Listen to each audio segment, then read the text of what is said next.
សួស្ដីបងប្អូនទាំងអស់គ្នាបាទថ្ងៃបុណ្យចូលឆ្នាំបងប្អូនមានបានដើរលេងទៅខាងណាខាងណីខ្លះសម្រាប់បងប្អូននៅខេត្តអីមិនដែរបងប្អូន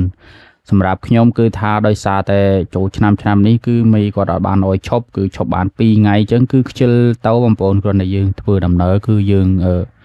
ខាត់ពេលវេលាដោយសារតែពេលវេលាតិចពេកអញ្ចឹងណាបងប្អូនទៅគឺថាមិនទាន់បានតិចគូតផងដល់ថ្ងៃមកវិញអញ្ចឹងក៏ខ្ជិលទៅអញ្ចឹងបងប្អូនហើយពីអ្នកមកចន្ទរាថ្ងៃនេះគឺជាថ្ងៃចូលឆ្នាំថ្ងៃទី1អញ្ចឹងគឺថានាំគ្នាទៅមើលគេលេងមហាសង្ក្រាន្តនៅចិត្តផ្សាររាត្រីបងប្អូនដោយសារតែថ្ងៃនេះគឺជាថ្ងៃទី1អញ្ចឹងបងប្អូនគឺយើងមើលទៅគឺថាអត់សូវមានមនុស្សទេបងប្អូននៅតាមដងផ្លូវអញ្ចឹងណាបងប្អូនគឺគេទៅលេងចាក់ទឹកហើយនឹងប៉ាតម្សៅនៅចិត្តផ្សារចាស់អញ្ចឹងបងប្អូននេះបន្ទាប់ពីយើងធ្វើដំណើរមកសន្ធួយគឺយើងមកដល់ហើយបងប្អូននេះគឺជាកន្លែងដែលគេរៀបចំលេងណាបងប្អូនគឺគេលេងចាក់ទឹកហើយនឹងប៉ាតម្សៅអីហ្នឹងបងប្អូនបន្ទាប់ពីយើងចាញ់ពីនឹងមកគឺយើងចូលមកដល់កន្លែងនេះបងប្អូនប្រហែលជាឆ្ងល់ដល់កន្លែងស្អីគេហើយបងប្អូនកន្លែងនេះគឺជាកន្លែងគេរៀបចំដោយភូមិវប្បធម៌អញ្ចឹងណាបងប្អូនអានេះគេហៅថាភូមិវប្បធម៌អញ្ចឹងណាបងប្អូនអានេះនិយាយទៅគឺនៅមកខាងផ្សាររាត្រីម្នាក់បងប្អូនយើងឆ្លងតាបន្តិចទៅយើងដល់ផ្សាររាត្រីបងប្អូនគឺមកខាងម្នាក់អញ្ចឹងបងប្អូនហើយនេះគឺគេរៀបចំលបាំមានអីនិយាយទៅមានល្ខោនមានអីមកចប់នៅនឹងណាបងប្អូននិយាយទៅគឺថារៀបចំអញ្ចឹងគឺថាមួយយ៉ាងដែរតើបងប្អូនគឺថាប្លែកភ្នែកអញ្ចឹងណាបងប្អូនអានេះសម្រាប់បងប្អូនដែលគាត់មិនបានទៅលេងភូមិវប្បធម៌នៅខាងខេត្តសៀមរាបអីគឺគាត់មកមើលនៅនឹងកន្លែងគេរៀបចំនៅកន្លែងមហាសង្ក្រាន្តនេះបានបងប្អូននិយាយទៅគឺពួកខ្ញុំដើរលេងគឺថាសប្បាយមែនបងប្អូនគឺយើងមិនដែលធ្លាប់បានដើរលេងទេបងប្អូននៅភ្នំពេញទៅតែឆ្នាំនេះទេបងប្អូនគឺថាឆ្លៀតដើរលេងបានម្ដងអញ្ចឹងបងប្អូនធ្លាប់តែរាល់ឆ្នាំអីគឺថាចូលឆ្នាំគឺយើងទៅលេងនៅស្រកប៉ុន្តែដោយសារតែឆ្នាំនេះគឺថា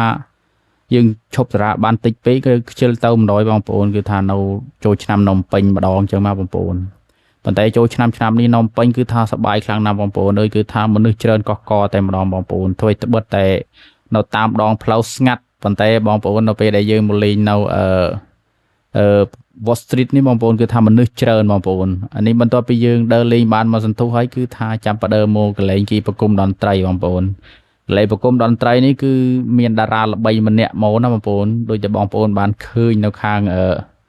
ក្បាលវីដេអូអញ្ចឹងបងប្អូនថាជាអ្នកណាបងប្អូនគឺអ្នកនាងអសុគន្ធកញ្ញាបងប្អូនយើងធ្លាប់តែឃើញគាត់នៅតាមកញ្ចក់ទូរស័ព្ទឬក៏ទូរទស្សន៍អីបងប្អូនយើងមិនដែលធ្លាប់បានជួបក្រៅណាសម្រាប់ខ្ញុំគឺលើកទី1ហើយបងប្អូនបានជួបគាត់នៅខាងក្រៅបងប្អូនគឺថារៀងគាត់តូចហើយនឹងស្ដើងនិយាយទៅគឺថារៀងគាត់តូចស្អាតបងប្អូនមិនមែនដូចយើងឃើញនៅតាមទូរទស្សន៍ហើយនឹងទូរស័ព្ទអីបងប្អូននៅពេលដែលឃើញក្រៅអញ្ចឹងគឺប្លែកបងប្អូននិយាយទៅនៅភ្នំពេញឆ្នាំនេះគឺថាមិនចាញ់ខេទេបងប្អូនគឺថាមនុស្សច្រើនកកកតែម្ដងបងប្អូនហើយថ្ងៃនេះថ្ងៃទី1ទៅណាបងប្អូនប៉ុន្តែបើថ្ងៃទី2វិញបងប្អូនអើយគឺថារោផ្លូវដើរមិនចង់ឃើញបងប្អូនដោយសារតែថ្ងៃទី2នេះជាថ្ងៃដែលគេដង្ហែក្បួនមហាសង្ក្រាន្តដ៏យ៉ាងធំបងប្អូនគឺថាមនុស្សច្រើនបងប្អូនគឺគេដង្ហែចាប់ពីមុខផ្សាររាត្រីបងប្អូនរហូតមកដល់ជិតមុខវាំងបងប្អូនគឺថាមនុស្សច្រើនកកតែម្ដងបងប្អូនសម្រាប់អ្នកដែលគាត់បានទៅគឺគាត់បានដឹងហើយបងប្អូនថាមនុស្សច្រើនប៉ុណ្ណាណាបងប្អូនឥឡូវនេះគឺថាវីដេអូយើងក៏មកដល់ទីបញ្ចប់ដែរបងប្អូនកុំភ្លេចជួយ Subscribe Channel YouTube ម្នាក់មួយផងបងប្អូនហើយក៏សូមអរគុណពុកម៉ែបងប្អូនទាំងអស់គ្នាដែលបានទស្សនាវីដេអូនេះពីដើមដល់ទីបញ្ចប់